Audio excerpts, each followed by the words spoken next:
Well, it is Morning Express that you're watching. The date is the 18th of June, 2015. It is a good morning, and it's time for us to delve into the state of the nation. And let me just start, first of all, by apologizing. Our guests are running a little bit late, and hopefully, if there's not too much traffic or if there's no incident on the road, they should be joining us a little later on. But with me is Senator Beatrice Elachi. Thank you for coming, and you're here very early. Thank you. You must have a very good work. Okay, I'm not saying the rest don't have a good work ethic, but you must have left. You must have left home. What time did you leave home? 6:15. Wow. Okay. So you had a good run and got here. So thank you for coming and for coming in early. And let me just go straight into the subject or some of the things that we'd like us to discuss. And there's been, as it were, in the news and everywhere, a supremacy battle between the National Assembly and the Senate. Could you tell us what is going on? Well, supremacy battle. Is it a supremacy battle, or is it emotions going high, people finding their space? I think people finding their space. But I think the most important thing is, as institutions, it is time now we ask ourselves whether what we wanted as Kenyans is what we are seeing, and I think that is why, as an institution, as Senate, we must come out and say, if you want to safeguard the Senate, then there are certain things you'll have to do that are very painful. And one of them is that you must look at the law again and try and redefine that law to make Senate what Kenyans wanted it to be. But at the same time is looking at both Senate and the National Assembly and asking ourselves whether we are within the spirit of the Constitution and whether indeed we are willing as leaders to ensure a bicameral house works for Kenya.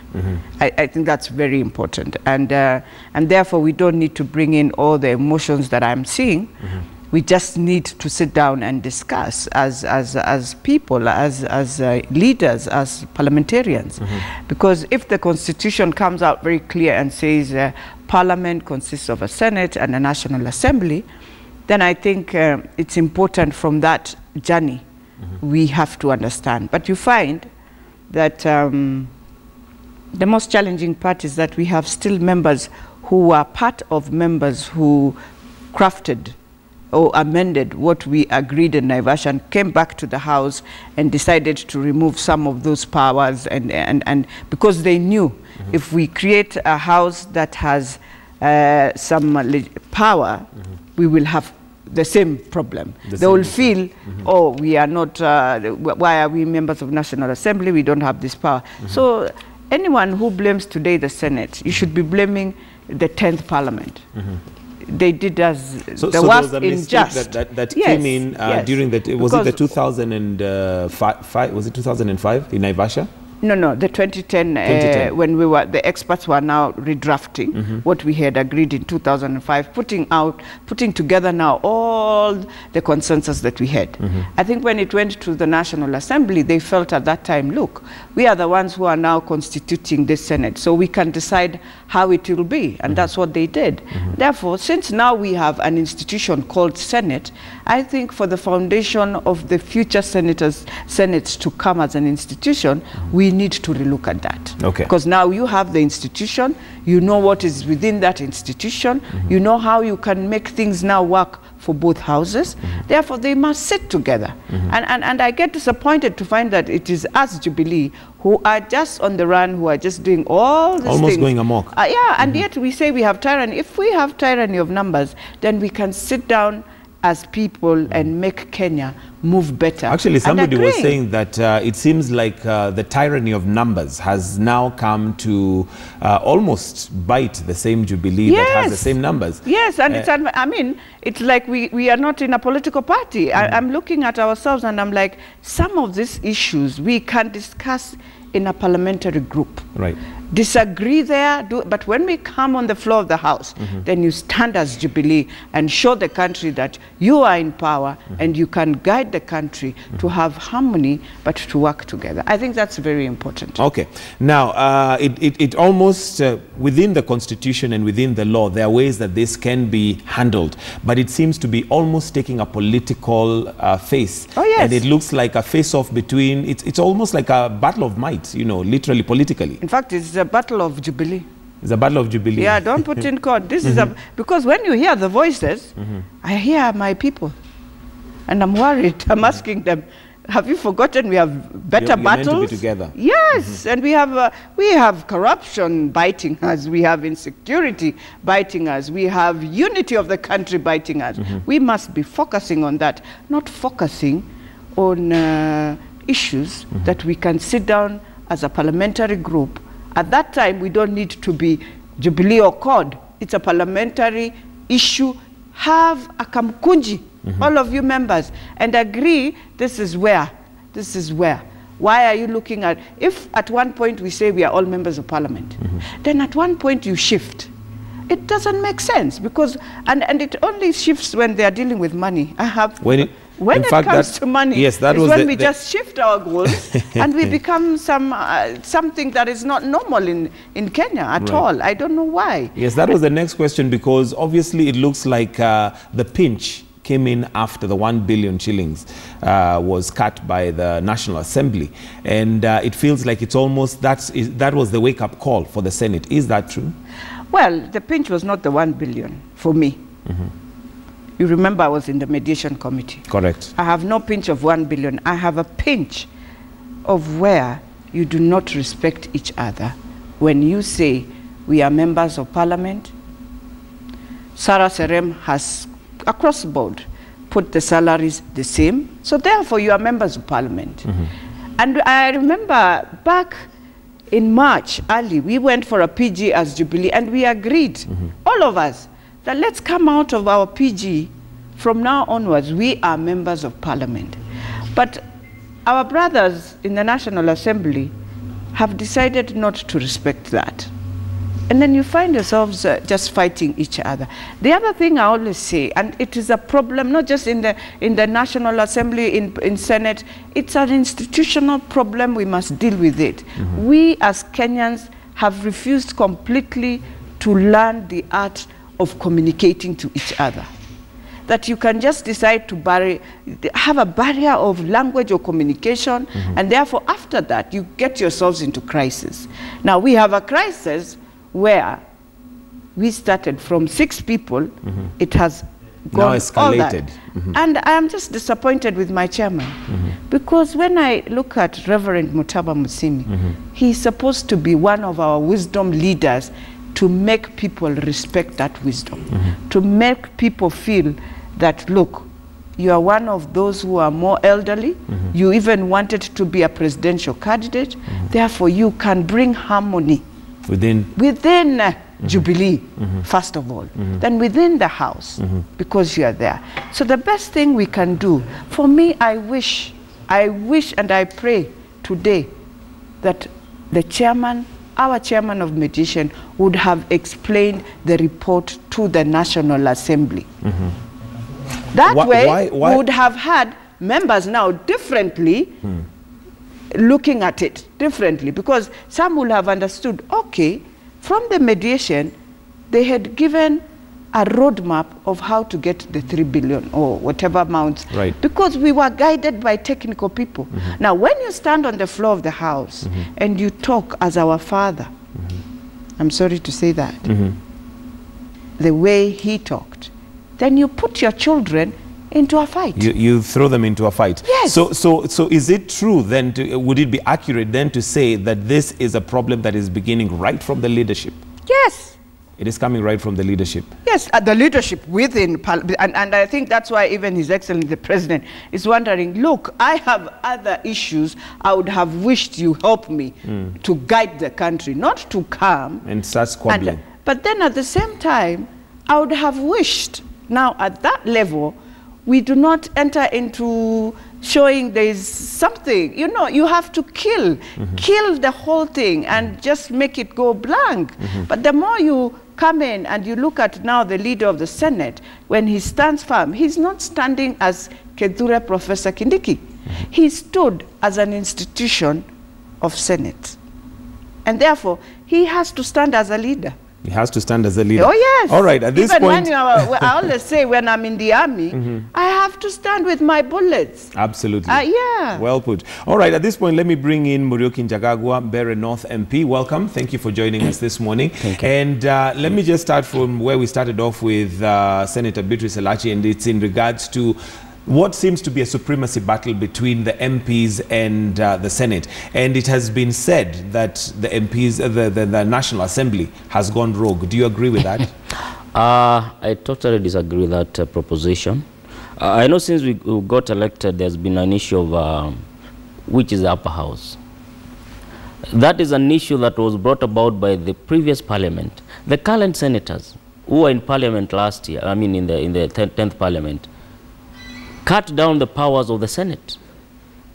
When they went to, I think, Kilifi, they went to Mombasa, they went to Naivasha, they cut all the powers that the Senate ought to have. All over the world, the Senate is the upper house. But in our case scenario, our Senate is, I don't think, is the upper house. Because no, it is not. It's not. And that was the making of the 10th parliament. So unless it is unmade by us, it will remain like that. Okay. Yes. So it is not per se a battle of who is more superior than the other. In fact, we should not even at this point in time be battering as to who is superior. Our laws and mandates are cut. The Senate is there to protect the counties. The National Assembly is there to promulgate laws for the nation. There are some bills that ought to be referred to the Senate, which are normally referred, but of course at times the Senate say that some bills ought to come to us and they are not referred to us, like the mining bill, which actually are not even gone to the president by the time they were saying that they were raising an issue that it ought to have gone to them. So there are so many mundane issues and matters affecting this country that we as leaders, elected and nominated, we should be battling, not about who is superior than who. Who's more superior than the other. No, so, I don't think that should be the issue. Madam Beatrice, what is the way forward? Well, for me, you know, I'm always very sorry Vocal. to say, yes. And I'll always think very differently. Maybe having come from a different background, maybe also a background of security, I always say, I don't understand men of our country. Men, specifically men. Men have put us in so many mad things that we don't understand in Kenya. You come to corruption, men. You come to war, men. You come to political supremacy, men. And I think it is time for us Kenyans to understand we are tired. We have Al-Shabaab on our necks. I would wish as members of parliament, that's why I always say we are all members of parliament, until just the way he has said, the way I had said, we deal with the issue, and now we have a Senate.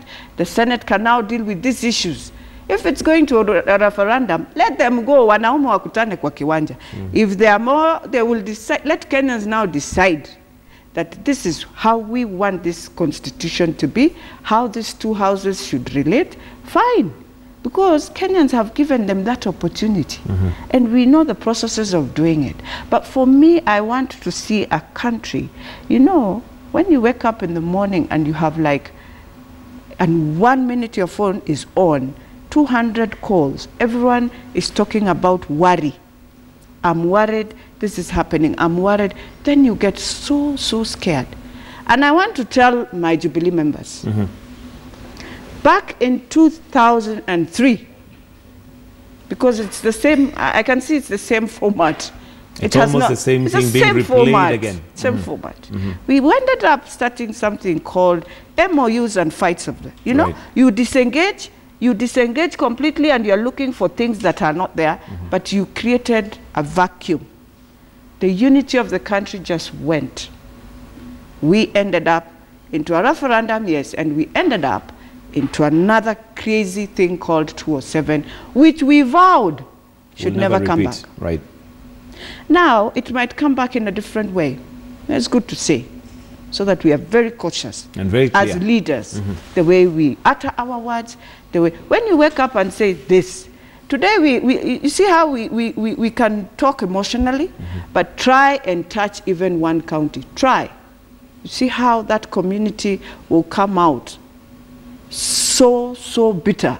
That's when you can see Kenya just dividing itself into some small 47 countries. Okay, I'll come to you on how now we can avoid that situation, because like you're saying, if we continue the way we are going, then we are just going to have that replayed, which is something that we'd not like to see. Muriuki Njagagwa, what is the way forward? This battle, if it is clearly defined what the Senate is supposed to do, it's clearly defined what the National Assembly is supposed to do, what's the bickering and what's the way forward? Like I said earlier, the Constitution is very clear. The standing orders of the two houses are again very clear. On matters where the two houses ought to consult, it is again very clear that the leadership, the two speakers, they need to sit down, they need to call the leadership of the houses, and they discuss. Like I was saying earlier, the Constitution is again very clear on bills that ought to be referred to the Senate, which are emanating from the National Assembly. All right? So for me, what we ought to do is let the leadership at all levels, the MPs, the senators, the majority leaders, and the whips of the two houses, let them cultivate dialogue amongst themselves. Because there's no need of us seeing Duale on one hand, trying to outdo Kindiki on the other hand, or vice versa. You see, it's like a family. When your father is fighting with your neighbor, the neighboring family, of course you also take sides. So, but if the leadership of the two houses, if they could continually keep on meeting, dialoguing, breakfast meetings, I mean, we shall gel as a national, as a parliament of Kenya. Okay. But if they are throwing bricks at each other, of course, then the children will only scatter, and we'll end up with what Madam Beatrice Elachi is saying. Exactly. 2007 repeated. Well, this is Morning Express that you're watching. It is the state of the nation, and let me now introduce Richard Onyonka, who is Kitutu Church South MP. Welcome and thank you for coming. And we started off with the question of what seems to us in the public domain as a supremacy battle between the National Assembly and the Senate. And the question is, or rather it has been stated that the National Assembly has gone rogue and the Senate is coming out to say we shall tame them. What's your take on that? Actually, I have a slightly different opinion on what is going on. First, just as much as I agree with what Madam Elachi has said, and what my brother has said, my colleague in Parliament. The truth is, these are the consequences of democracy. The new constitution introduced something that Kenyans are not used to. Historically, Kenyans were not used to having two houses. Right. Kenyans were not used to a dispensation whereby you have to sit and discuss and engage and negotiate. In fact, the constitution is very clear. It gives platforms where there are disagreements, even when we are discussing issues of the money bills, it still gives us an opportunity to have negotiated settlements through having a negotiation between the Senate and the National Assembly. So to me, where we are, even when it may look as an aspect of where leadership in this country is disagreeing and members of both houses are behaving badly, or rather, the National Assembly, as it's being said, is behaving badly, I think democracy allows every arm of government to create its own space. I mean, you've had cases where, for example, the judiciary has made some rulings. And people are like, why the heck would you make such a ruling? And the judiciary is saying, no, we are an independent arm of government. And we are allowed to make, those decisions. And you cannot, therefore, come out and start telling us how to make our rulings. So Parliament is also coming up and saying, the Constitution has given us our mandate. We have our certain responsibilities, and we think we can actually take this mandate and move on with it. But the Senate is saying, no, you are misinterpreting your mandate. So to me, we are in the process of trying to create space for each other. Whether that is going to lead the country disintegrating, I don't think so. Whether people are chest thumping and saying we are going to dismantle the Senate and we are going to reduce the powers of the National Assembly, for me it's neither here nor there. Okay. I think the country is trying to figure out, I mean, even this matter, for example, of Parliament rejecting a nominee of the presidency. I think that's part of democracy. Of course. I think we should not think there's something abnormal about that. But the Senate has come out, I think some of the senators have come out to say that's even, it should be given to the Senate to do that, to, you know, do the nomination process, the vetting process. But currently the Constitution doesn't allow the Senate, it doesn't allow the Senate to do that.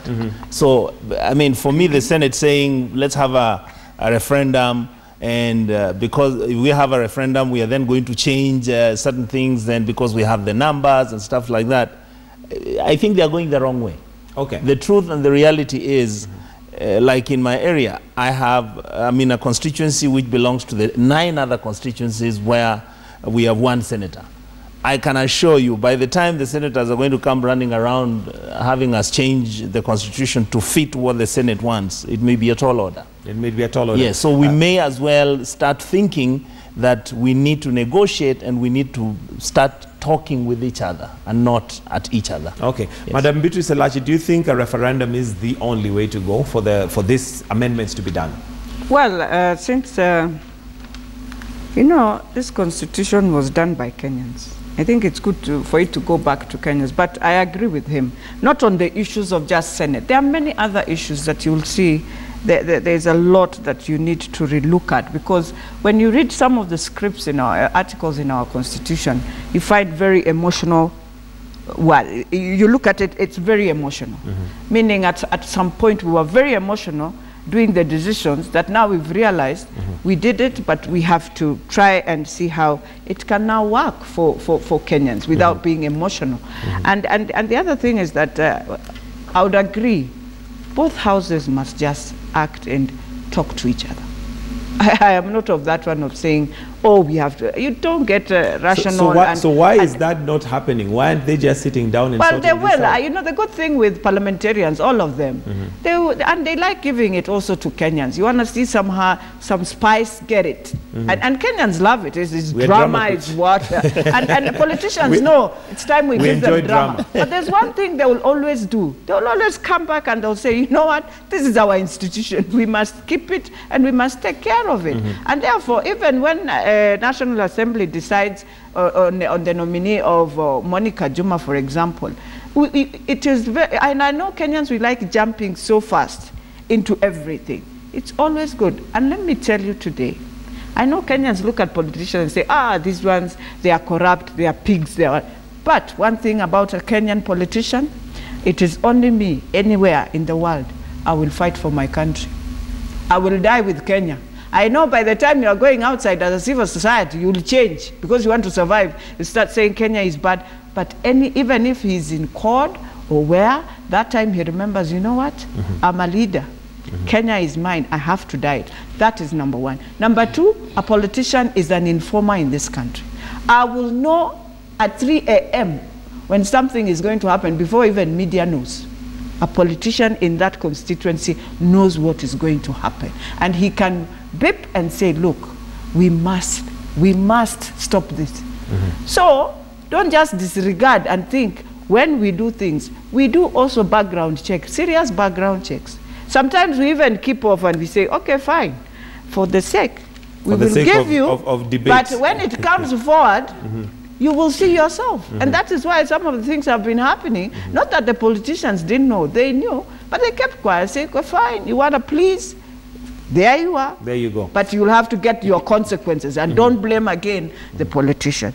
But the last thing I want to say, and now it's to all of us, especially women, sometimes when we are in positions, we must also learn a strategy. One strategy men have, they know how to, when things are hot, they know how to keep come off together. and be protected. Now, we don't know how to protect ours. We must learn that. And we must learn how to give advice. And I hope when we're giving advice, you can understand that advice and do what we are saying at that time. It is very, very important. Okay. Very important. Yes, what I was going to say is that there's this tendency in Kenya to have a knee-jerk reaction to issues. Take the case of Juma. The president sends a name to parliament for vetting. And clearly that is the role of parliament, to vet and approve what is approved. Why is it that people are assuming that we are going to approve that name? I mean, unless people are assuming that Parliament is just going to be a rubber stamp. The issue may not be whether the name was approved or not. The issue is the reasons given for her not being approved. Is she competent for the job? Can she do the job? Look at it this way. She has all the paper qualifications. That one granted, give it to her. Isn't that what is needed for her to do the job? Not necessarily. Okay. You need to look at the character of the individual. How does she relate to the other people in the organization? She does a letter in her own light and says that parliamentarians, senators should not visit our office. All right? Now, what is the work of a parliamentarian? When issues... To represent his people. Representation, that is one of them. Yes. Oversight and legislation. When matters are like, say, in Mandela, there are riots, people are fighting each other, people are butchering each other, what office do you go to? Do you just walk to State House? I'm certain you are not going to get past the gates of State House. So you go to Arambe House, where these are PS seats. You go and report this is happening, my people are being killed, and here's an express letter from this lady, do not visit my office for such issues. Although one thing I think that would be good to look at before I come to you, Bwana Richard Onyonka, is what was the genesis of that letter? Because here we are saying that the letter was written, and I even read the letter, and as opposed to how it was being said, it's arrogant and rude, it looked to me like a very well put letter, but what was the genesis? Number two, the genesis of that letter, she does not want to be bothered by parliamentarians or senators in matters of going to lobby for issues for their constituents. And that is what we do. Number two, or number three, during our watch, what has been happening to Kenya? This morning, she's still in office. People are fighting yesterday in Mandela. 10 people are dead. All right? There are so many fights and killings happening. Is she really competent to handle that docket? Okay. So in our position as parliamentarian, we looked at her character, qualification, education qualifications, what she has done within the 1 year that she has been in office or 2, and we said, granted, she is not qualified. But now people are saying we are rejecting a lady. We are rejecting a lady who is learned. It's that I was even shocked yesterday. Somebody said that one of the parliamentarians is not even qualified to tie her shoelaces. Surely. Of course. That is the husband. That is the husband who said that. The husband to Juma. To Juma. That Alice, I think, this lady of Modoni, of Kandara, is a village girl. Okay. My friend, this is a lady who has been elected by people to represent them. And a lawyer. And then somebody says she's not even qualified to tie my shoelaces. Okay, that of course is now taking it really to a political angle and insult and abuse. But anyway, let me come to you, Richard Onyonka. What's your take on this? Is she being dismissed on things that she cannot deliver? First, I wanted to say that I'm fortunate because when I was in the Ministry of Foreign Affairs, I worked with Monica. She's no nonsense, extremely qualified, extremely professional person. But at the same time, also for me, if I was in the House, because I wasn't, because of other engagements, if I was in the House, I would have voted for her. For her? Yeah. And there also, even when she was rejected by a majority, the truth is there are many members of the House who are actually pro her because they liked her and they feel that people like Monica Juma bringing sanity into national government, into how the state handles issues. But I think, for me again, what you see about Monica Juma is that in our responsibilities, both houses in the National Assembly, when we are asked to vet somebody, and you remember, if you can take your mind back to the time when we were vetting the ambassadors. Correct. You remember somebody came in and he just had a diploma.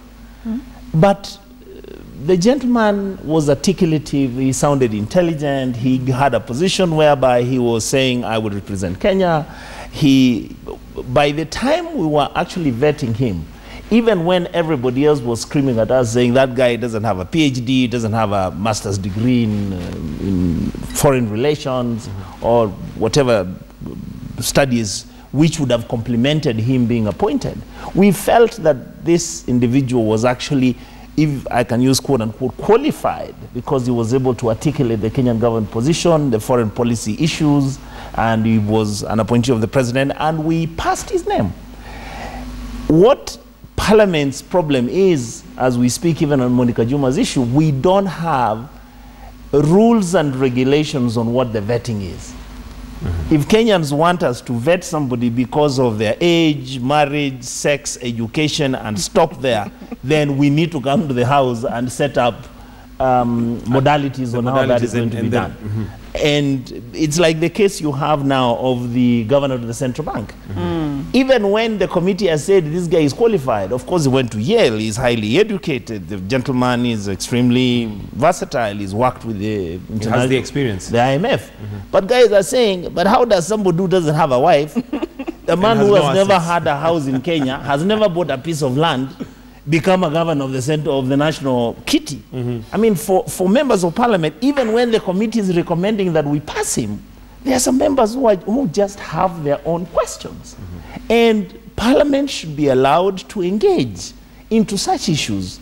But if I had an opportunity, which I think we will have soon, we need to set down the parameters on what is it are we vetting this individual about. Do you vet him about his marital status? Do you vet him about his car he drives? Or do you vet him about his professionalism, the education, his experience? Where has he been? The other issue that is being brought out, even when the committee has made the recommendations that we pass the new gentleman, there are people who are saying, but we have been having a deputy governor. Even during the interviews initially, the deputy governor was actually number one. Why are we passing the somebody who's been for 30 years in the central bank, somebody who has had the experience, and somebody who's been carrying along even when the central bank was having issues? Why shouldn't we allow for continuity and for posterity? So these are issues which are coming up. But I know that once, if for example we were to reject the new governor, then people would again say, look, MPs have gone rogue. They've gone rogue. Yes. All right, Madam Beatrice Elachi, what's your take on Monica Juma's issue, given that there's, in fact, even as today, MPs vow not to work with Monica Juma. This is now even in her current position. It's like they're saying, we are not even going to work with her there. Well, I would say that first, yes, I know Monica is very qualified. But at the same time, I think Parliament has finished its job. You know, we are just politicizing it. And the more we politicize, the more we affect Monica, the more we affect the family, the more we affect, and we are gonna find some other things coming out that were not supposed to be even out. And I don't think politicians wanted it. But you know one thing about politicians, the more you push something, the more they want to prove why now. And you'll make things that were not supposed to be part of what we wanted. And Kenyans don't know what is lying or good or this is truth. They know everything is everything. So you'll start seeing some stories and you'll wonder whether now these are the same stories you wanted to see on the same paper. So for me, I want to plead that we close Monica. I know the president will give Monica a job to do. We need her. And she can do. And I think what Parliament said is that she can get any other job. As long as it's not a vetting job, I don't see a problem. But I would want us to close the chapter now, especially sometimes when we are handling issues as women. We always protect. Our family is the first red line that we protect. Right. I want Monica to protect the family now. Okay. And if she's a woman listening, she can cool it off from the media now. From the media. Yeah. Yes, because of course, like you say, there's also the personal side of it. And we've seen now even her husband, you know, coming dragged into it. And now they will change from Monica and it will be the husband. That is now finishing a family. Which is not necessary. It's not necessary. Close the chapter now. Okay. Yeah. Mureki Njagagwa, let's go back to the National Assembly and the Senate. And let's talk about this money that is supposedly maybe the genesis of some of the war that we're seeing. And the question, of course, would be, what was the reason for the National Assembly cutting the 1 billion that the Senate? Thank you. I happen to sit in the Budget and Appropriation Committee. When we were at Bomas looking at the budget, I was a proponent, and many others of the MPs, that let the senators get the 1 billion for oversight. All right? Because they needed this money to oversight the counties and the governors, as it were. We haggled about it, and I remember at one point in time, somebody said we do not even have regulations how the senators were going to divide this money among themselves. Actually, they were saying it's not institutionalized like the CDF. Exactly. Yes. Then we again said we moved of an idea that we can have this money voted to the Senate, but it goes to the Treasury until they come up with the regulations. Then when we went to the Division of Revenue, the issue cropped up. At the level of a mediation, I think it was agreed that 3.1 billion ought to go to the counties. So we sat back again, we sat down again with the budget advisory team. We sat down with the Treasury. And when we were looking where to fix money left, right, where are we going to get the 3.1 billion? We had to slash some money. One, it's unfortunate that Senate was there. They did not have the regulations for the 1 billion. So even if we were to give them the money, that money was going to stay with the Treasury until they came up with the regulations. Indeed, we knew from the grapevines that the nominated senators were not even happy with what were being given by the elected senators. Actually, they were being treated like, in quote, like lesser senators. Yes. They were going to get a part of that money. So we knew there was already a clash between the senators. So here there was an opening that the budget, the gap that was appealing of 3.1, we got it from the Senate, 1 billion. Now there's all these hullabaloo. We also slashed money, I believe, for the judiciary, yes. and many other sectors. The SRC. And SRC. Yes. It's not that we are slashing this money to punish those organizations. Now, some of these organizations have returned money to the Treasury before. All right? Like the judiciary in the last previous year, financial year, they returned 500 billion. So surely, the money that we give them, they do not have the capacity to utilize that money. So we have to bridge the gap, 3.1 billion. Okay. So we got it from the senators. Unfortunately, it has now ballooned to something else. Okay. Yes. Let me come to Madam Beatrice Elachi on the 1 billion and ask the question: how is this money going to be distributed? And secondly, what is this oversight? What was the money? What's the definition of that oversight? No, the definition of oversight was for the senators, and I know the members of parliament will also agree on that you need to have very serious researchers on the ground now in the county governments.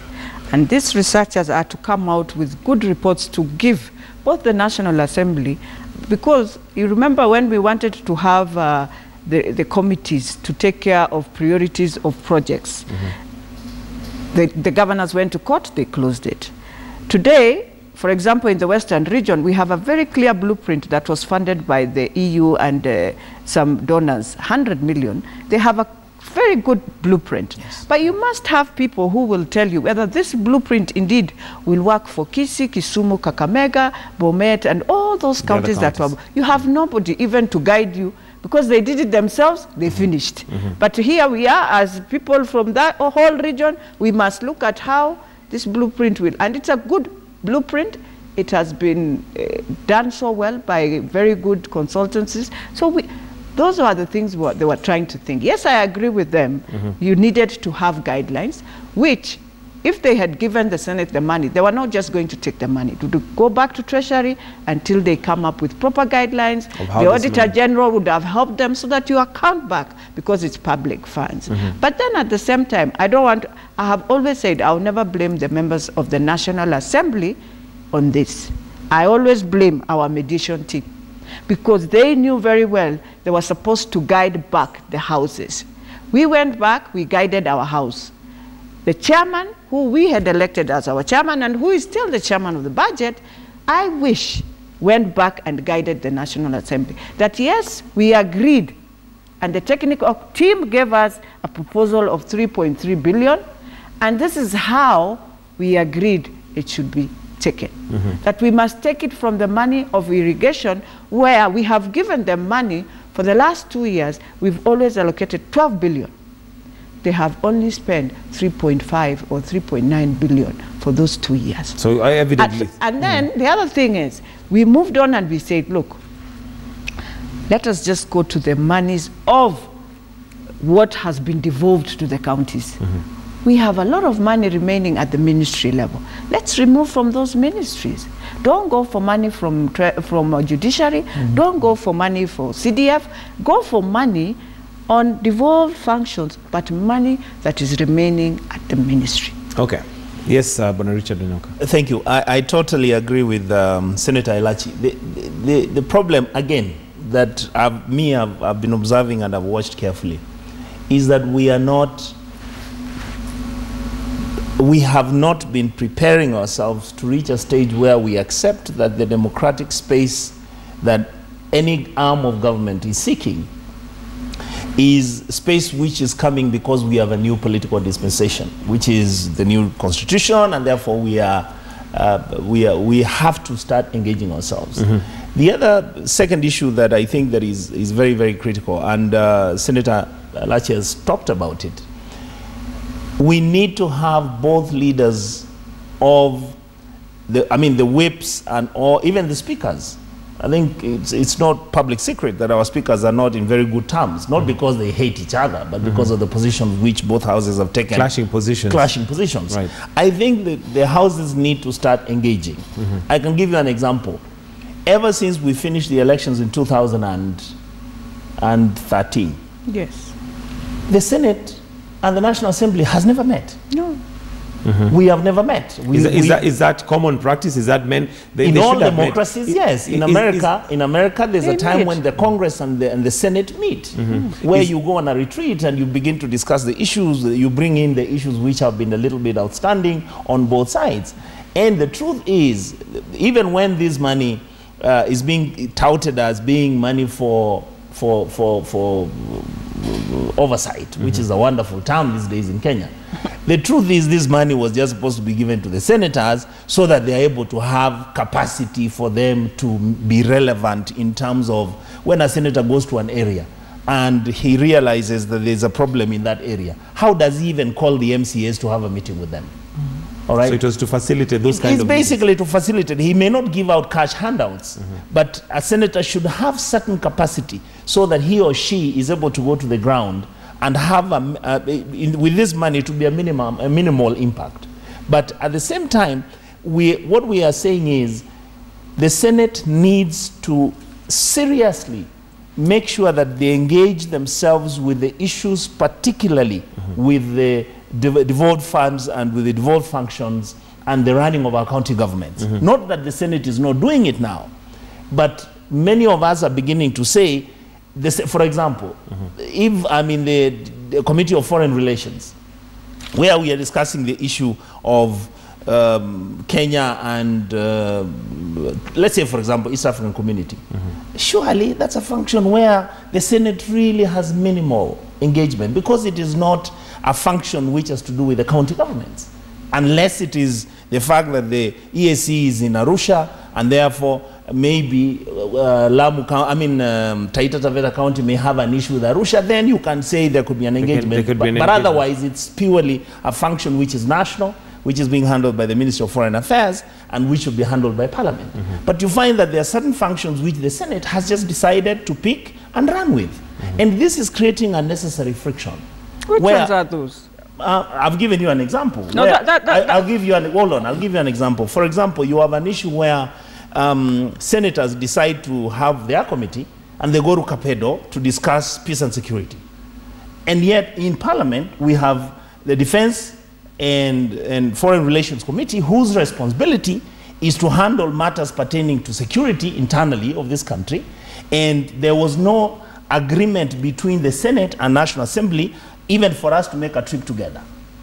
All right? So what is happening is you have an overlap of what National Assembly should do.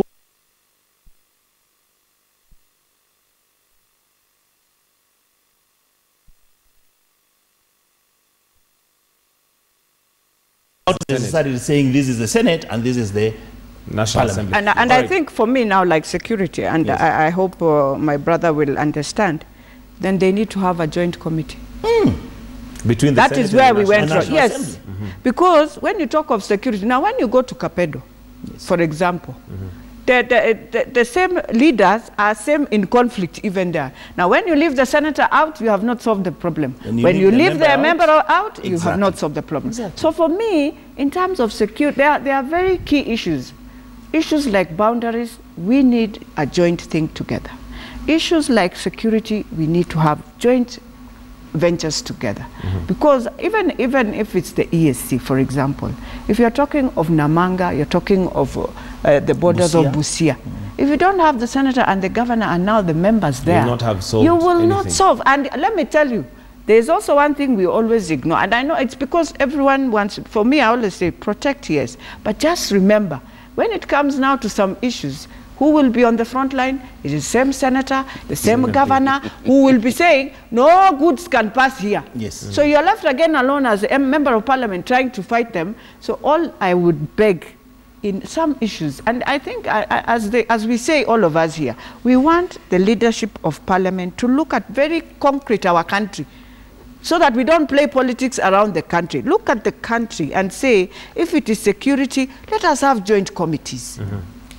You can have your own, yes, but at one point when the crisis, like now we have crisis in Mandera, who will still go? They have to be joined together. Yes. And you must go together because now here you have conflict of clans. Okay. Go together. But Muriuki, why isn't this happening? Before we lose sight of this 1 billion issue, my take is that all is not lost. In the last budgetary year, we allocated some money to the women MPs, those that represent the counties. They were not able to access that money because there were no regulations. Why am I saying all is not lost?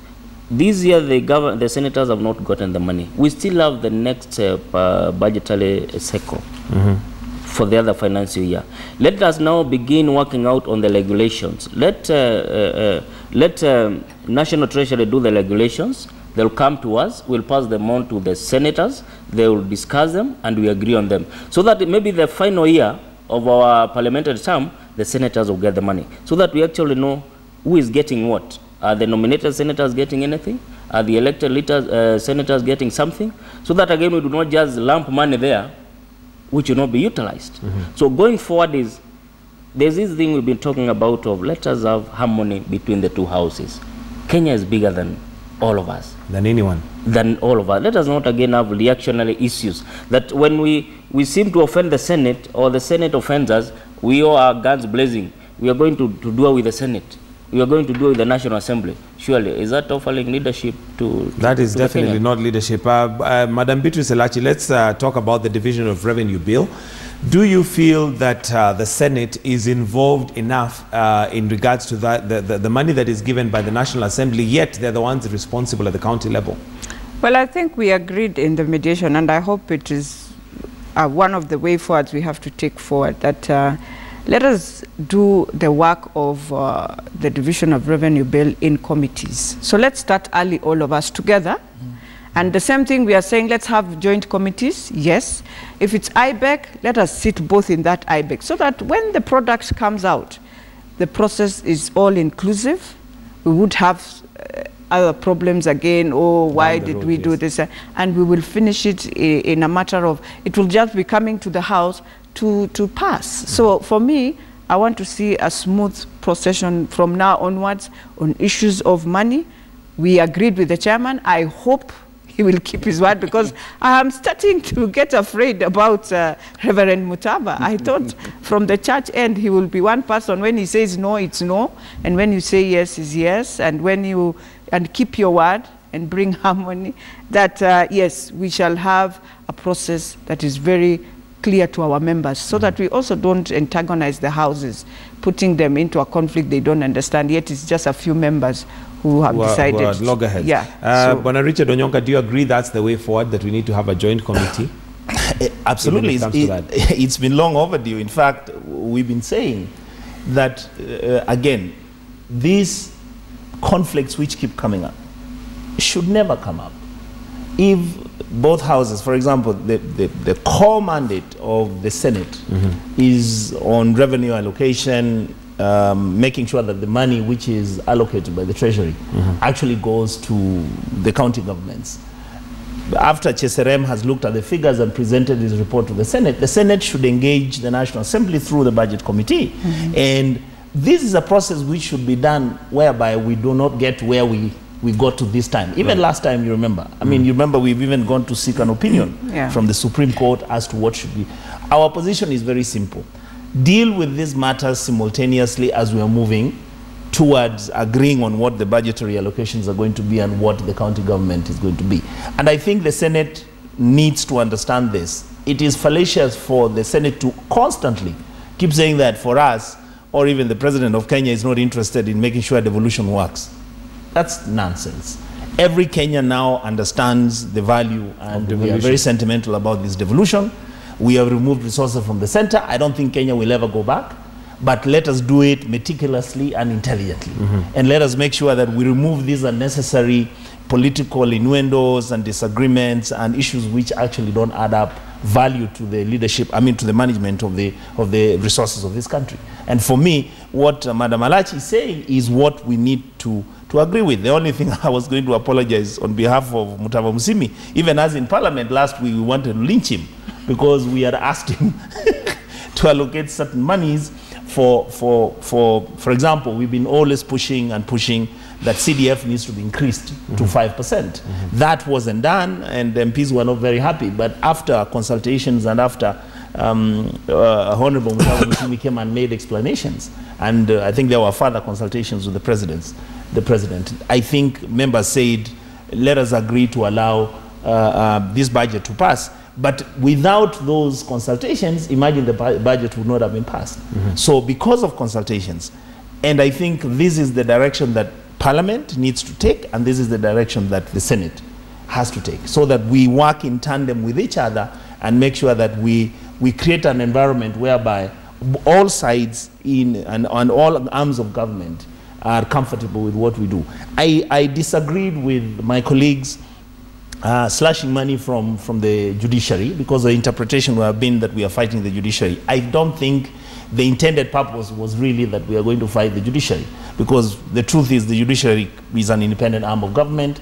Many people are saying that we now need to support the judiciary. We need to actually facilitate them so that, for example, every county can have high courts, make sure they are functional, make sure they are wired correctly in terms of keeping records, make sure that the personnel is available. The DPP needs to be given more funding. Those are issues which are need to be sorted out. They need to be sorted out. Okay, Muriuki Njagagwa, and as also your answer to that, it sounds very good when we sit here and talk reasonably, but it never seems to happen. I don't know what happens when you get to the National Assembly.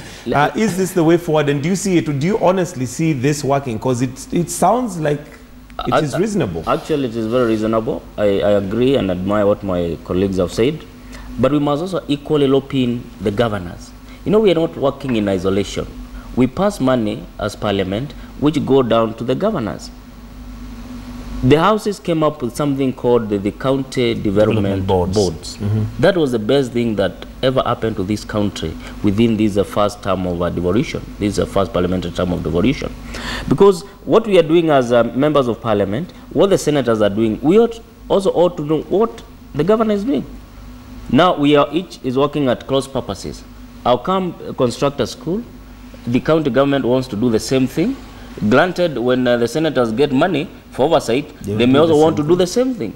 So we are working at cross purposes. There needs to be a clear definition of roles. Yes. So we need to have, what we are doing, that business called IBEC, where the deputy president sits and chairs, we have a joint meeting. Let Mutava and his team go there. Let the senators go there, so that the resolutions, when we go for the budget timelines, we all know that this is what has been agreed upon. Then we have little friction. But let the court also know that let them not override everything over us. Okay. They cut down the county development boards. Today, I don't know what my governor is doing. He's not obligated to let me know. When he goes for his budget hearings, he does not even invite me. So what am I doing? The senators are equally not invited. All right, as we wind up, Madam Beatrice Elachi, do you honestly see that like this is going to happen? You've just mentioned that you hope and pray that it will. Do you see it happening? Well, it will happen. I think the best thing with any member of parliament, when it comes to 2016, now you focus and you're going back for a re-election, and therefore you work for your people at that time.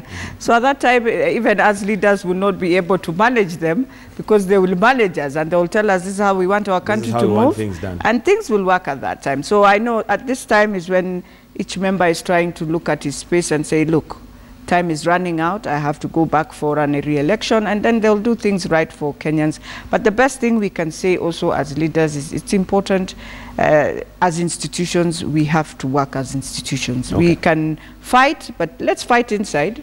Then the smoke that comes out will be a clear smoke. For the issue of the 1 billion, yes, the senators need the money.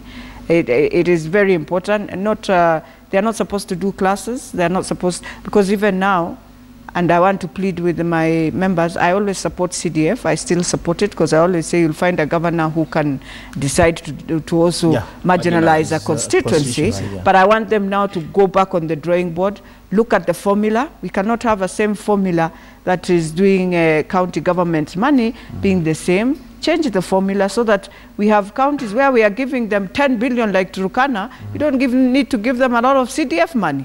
You need to take it where you're having a deficit so that you work on it. Yes. Okay. All right. Richard Onyonka, closing comments very briefly, 30 seconds. I think for me, both houses need to engage or re-engage. And this comes from leaderships of both houses, the speakers of both houses. I think Kenyans expect a lot from us, and to a large extent, Kenyans are really tired of the noise. Kenyans have got such serious issues. We have insecurity issues, we have issues of poverty, the problem of youths. I mean, I think for me, it has reached a point. There are other bigger issues that we should be dealing with. Yes, there are many, many issues that we should be dealing with. Both houses have a responsibility, they have a role, and I think let's re-engage and make sure we take the country forward. Thank you very much, Richard Onyonka, Kitutu Chache South MP. We also have Madam Beatrice Elachi, nominated Senator and Majority Chief Whip. And last but not least, Muriuki Njagagwa, Bere North MP. Thank you very much for being with us this morning on State of the Nation. Well, that's State of the Nation. We'll wind it up right there, but do stand by. We still have our lifestyle section where we are going to be working it out. So get into your kit and get ready. We're going to be sweating it out in the gym. So it's time for lifestyle in just a bit. So do stand by. That's coming up right